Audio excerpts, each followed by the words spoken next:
A Torá é antagônica ao Messias? Não é novidade para ninguém que Satanás usa meias verdades para, se possível, confundir os eleitos.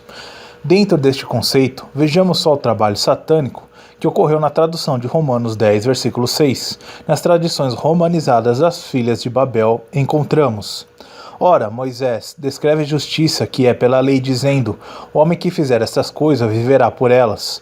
Mas a justiça que é pela fé diz assim: não digas em teu coração: quem subirá ao céu, isto é, a trazer do alto a Cristo. Romanos 10, versículos 5 e 6. Reparemos na palavra mas. Segundo o dicionário Roais, a conjunção mas é definida como conjunção adversativa com variações de sentido. Introduz o segmento que denota basicamente uma oposição ou restrição ao que já foi dito.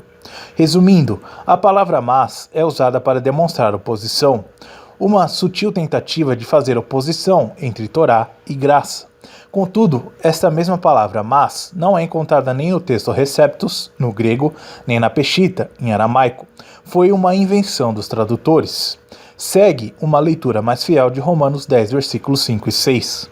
Porque Moisés escreve que o homem que pratica a justiça que vem da Torá viverá por ela, e é a justiça que vem pela fé. Assim, Moisés diz: não digas em teu coração: quem subirá ao céu e trará do alto ao Messias. Vejam que Paulo não antagoniza Torá e graça, mas sim complementa a questão do viver a Torá, mostrando que o viver a Torá é pela fé. Basta uma palavra acrescentada, uma pequena palavrinha inocente, um mas, e dá-se margem a todo o sistema teológico do anticristo, o de operar a desobediência. Agora vejamos algo interessante. Vemos claramente uma citação de Paulo a Deuteronômio 30, versículos 11 a 14. Porém, quando olhamos para esta passagem, encontramos: porque este mandamento que hoje te ordeno não te é encoberto, e tampouco está longe de ti. Não está nos céus, para dizeres: quem subirá por nós aos céus, que nulo traga e nulo faça ouvir para que o cumpramos. Nem tampouco está além do mar, para dizeres: quem passará por nós além do mar, para que no traga e nulo faça ouvir para que o cumpramos. Porque esta palavra está muito perto de ti, na tua boca e no teu coração, para a cumprires. Deuteronômio 30, versículos 11 a 14. Ou seja, Paulo faz uso de um sentido alegórico ao citar, falando do Messias, um texto que fala da Torá. Ele mostra que o Messias e a Torá são um. Não há como dividi-los. Isso torna-se ainda mais claro quando sabemos que Yeshua é o verbo de Yahweh. João 1:1, Apocalipse 10:3. Isto é, a sua palavra. E a Torá é a instrução, palavra de Yahweh. Logo, Yeshua é a Torá em carne, o nosso instrutor, mestre, que não veio abolir a Torá, mas sim ensiná-la. As implicações disso são fantásticas, pois podem ser encontradas em ambos os lados da equação desta postura de Paulo. Não há como viver a Torá sem a fé no Messias, e não há como viver a fé do Messias sem viver a Torá, porque ninguém ama Yahweh se não atenta para a sua instrução. A palavra de Yahweh é viva, basta voltarmos a ela, e caem as escamas de Babel e de Roma. O livro de Gálatas contra a Torá. A interpretação clássica do cristianismo é que o livro de Gálatas indica que ninguém é capaz de cumprir os mandamentos da Torá com perfeição, e que, se tentarmos fazê-lo, seremos amaldiçoados. O grande abuso que existe do texto, que é completamente retirado do seu contexto original, fica evidente quando pensamos a respeito dos pontos abaixo. As escrituras contradizem-se. Só existe uma forma coerente de interpretar as escrituras, a de harmonizar os textos e não colocá-los em antagonismo. Portanto, se uma determinada passagem parece contradizer uma revelação anterior, temos que rever a leitura que estamos a fazer de tal passagem. Portanto, a única interpretação aceitável no Novo Testamento é aquela na qual o mesmo não entra em contradição com o Velho Testamento. Desta forma, surge a pergunta: será que Paulo quis dizer mesmo que a Torá não deveria ser mais cumprida, sendo que o Eterno disse que a Torá permaneceria para sempre? Vamos analisar esta premissa. Posso casar-me com a minha irmã? Somos mesmos obrigados a dar o dízimo? Qual seria a resposta se perguntássemos a um pastor cristão se podemos casar com um irmão de sangue?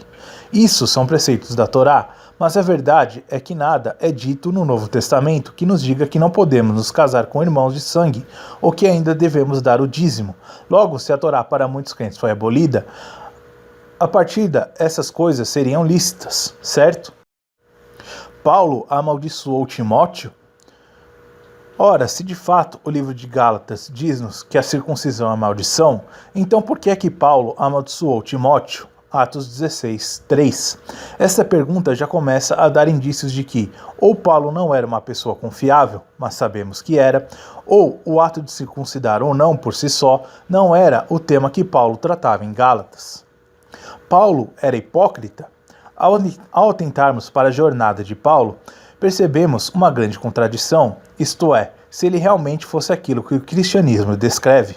Ano 48-49 da Era Comum, Paulo escreve o livro de Gálatas. Ano 50, ocorre o Concílio de Jerusalém, Atos 15, e Paulo declara-se cumpridor da Torá. Ao lermos Atos 15, versículos 1 e 2, temos uma dica relativamente ao verdadeiro objetivo da carta aos Gálatas e o que estava a acontecer naquela época. Alguns homens desceram da Judéia para Antioquia e passaram a ensinar aos irmãos: se vocês não forem circuncidados conforme o costume ensinado por Moisés, não poderão ser salvos. Isso levou Paulo e Barnabé a uma grande contenda e discussão com eles. Assim, Paulo e Barnabé foram designados, juntamente com outros, para irem a Jerusalém tratar dessa questão com os apóstolos e os presbíteros. Pelo que podemos observar aqui nesta passagem, a grande questão não era cumprir ou não a Torá, mas sim exigi-la para fins de salvação. O batismo salva? Isso é semelhante à discussão sobre se o batismo salva ou não. Infelizmente, existem ainda grupos que insistem na heresia de que o batismo é necessário para a salvação.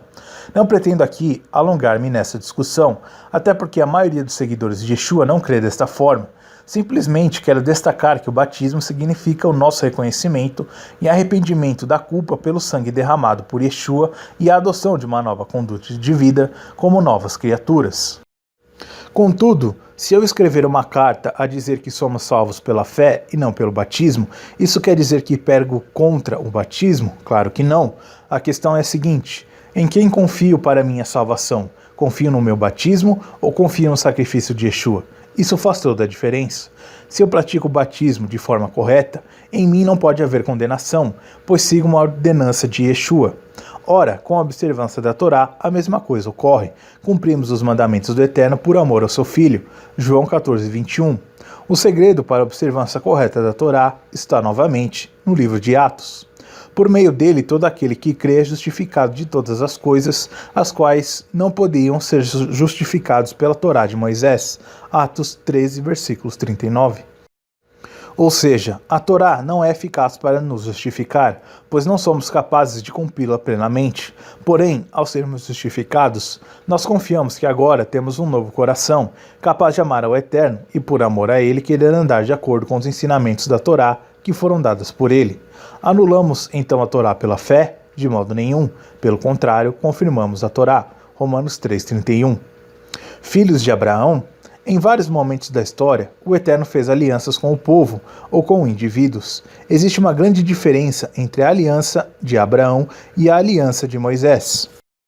Até os tempos de Yeshua, havia grande discussão entre os judeus sobre como é que os gentios poderiam tornar-se co-herdeiros de Abraão. Ficou estabelecido pelo Sinédrio que os gentios se tornariam co-herdeiros se passassem por um ritual de conversão, ou seja, falando resumidamente, pela circuncisão. É em Abraão, não em Moisés, que serão benditas todas as nações. E como entramos na aliança de Abraão? Pela fé. A aliança de Moisés é uma aliança para uma vida de santidade, porém, ela não tem o poder de nos libertar da nossa natureza pecadora. Um dos motivos pelos quais ela foi dada foi exatamente para nos mostrar que, sem termos parte na aliança de Abraão, em vão fazemos parte da aliança de Moisés. Uma pequena ilustração ajudará a entender. Imaginemos que estamos doentes, de cama. O pecado é a nossa doença. Por estarmos doentes, não conseguimos sair da cama. Ou seja, somos escravos do pecado. Agora imagine que a você, estando doente de cama, alguém o quer ensinar a andar de bicicleta. Essas instruções de como andar são a Torá. Você vai tentar e vai perceber que está de cama. Se você não tomar o remédio, Yeshua, não conseguirá sair da cama, muito menos andar de bicicleta. Ou seja, de nada adianta tentarmos cumprir a Torá sem termos antes sido salvos em Yeshua. Será, na melhor das hipóteses, um exercício de futilidade. É contra isto que Paulo fala. O alerta em Gálatas é de que temos que confiar no remédio para sairmos da cama, ou seja, temos que confiar em Yeshua para sermos salvos. Uma aliança não anula a outra. Se nós somos participantes na aliança de Abraão, podemos também tomar parte na aliança de Moisés, não mais como filhos de Agar, escravos, mas como filhos de Sara, libertados pelo sangue de Yeshua e com sede de obediência ao Eterno, pois agora somos servos da justiça do Eterno. Livres de quê? Mas então, por que é que Gálatas parece dizer que estamos livres da Torá? A resposta é, estamos livres sim, mas não dos preceitos da Torá. Afinal, ninguém concordaria em dizer que estamos livres para pecar. Romanos 3 explica bem esta questão. Na realidade, estamos livres da condenação que havia, por todas as vezes, ainda que inconscientemente, que nos desviamos da Torá. Afinal, o não cumprimento da Torá levava à morte. Porém, Yeshua tomou sobre si a morte, de modo que não cumprimos a Torá por termos receio da separação do Eterno, mas cumprimos-nos por amor a Ele, fazendo jus ao mandamento principal. Porque sabemos que Ele, na sua infinita sabedoria, nos deu instruções que contêm o que nos é melhor para nós. Basta ver que cada dia a ciência comprova cada vez mais que há sabedoria por trás do estilo de vida defendido na Torá. O descanso semanal, uma alimentação saudável, etc. Estou livre? Estamos, e como cidadãos livres, livres da ameaça de morrer e ficar longe de Yahweh. Agora podemos escolher o nosso caminho, e eu escolho aquele que Yahweh tem por ideal e que transmitiu a todos nós através de Moisés. Cabe então a cada um de nós analisar e tomar a decisão. Quem foi Paulo? Será que Paulo foi um judeu que negou as suas raízes e que se converteu a uma nova religião e contradisse as revelações anteriores dadas pelo Eterno e disse que estamos livres de algo que nem mesmo o filho de Yahweh ousou abolir e que usou de artifícios para atacar os judeus? Certo é que é assim que Paulo é visto, seja intencionalmente ou não. Mas será que é assim? Ou será que Paulo foi um estudioso formado na escola de Gamaliel, neto de Hilel, que nunca negou o chamado de Israel nem a Torá, mas foi apenas contra o legalismo, ou seja, contra a deturpação da Torá? Este Paulo, de que vos falo, não contradiz nenhuma escritura anterior. A escolha é de cada um.